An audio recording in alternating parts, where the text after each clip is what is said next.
কষ্টার্জিত 25,000 টাকা প্রতারক চক্রের জন্য দিয়ে আজ জরিমানা দিতে হলো।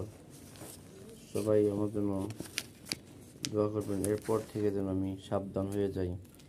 কাউকে যেন বিশ্বাস করার আগে অন্তত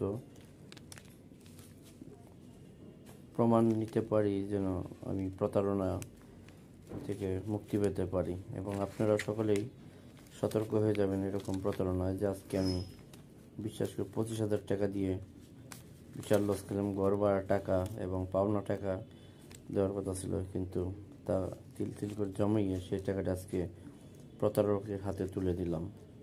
কষ্ট লাগছে, কিন্তু করার কিছু নেই। নিজে অসচেতন হওয়াই এভাবে আগেও ধরা খেয়েছি, আজকেও আবার সেমভাবে সেই প্রতারক চক্রের হাতে আমি আবার বন্দী হয়ে গেলাম। তাই আপনারা আমার জন্য অবশ্যই অবশ্যই দোয়া করবেন, যেন আমি ভবিষ্যতে কাউকে কিছু দেওয়ার আগে অন্তত 5 বার বা 10 বার ভেবে নিই এবং সঠিক তথ্য নিয়ে তারপর তাতে টাকা দিতে পারি। এরকম কই আসেন এলেন আপনার এই প্রতারণাটা কি? আরে বিকাশে দেখেন না কি একটা ডস খেলাম, এই 25,000 টাকা। আপনি হ্যাঁ আমি সাড়ে টাকা মনে করছিলাম স্যার।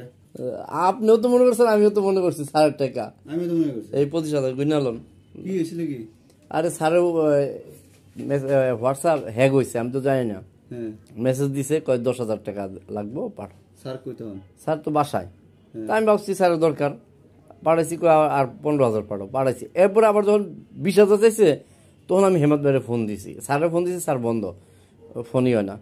পরে হলো আমি কইরা পরে হেমন্ত ভাইয়ের ফোন দিছি। পরে স্যার আমার নাম্বার তো হ্যাক রয়েছে। পরে স্যার ছেলে বলতেছে আপনি জিজ্ঞেস করবেন না টাকা।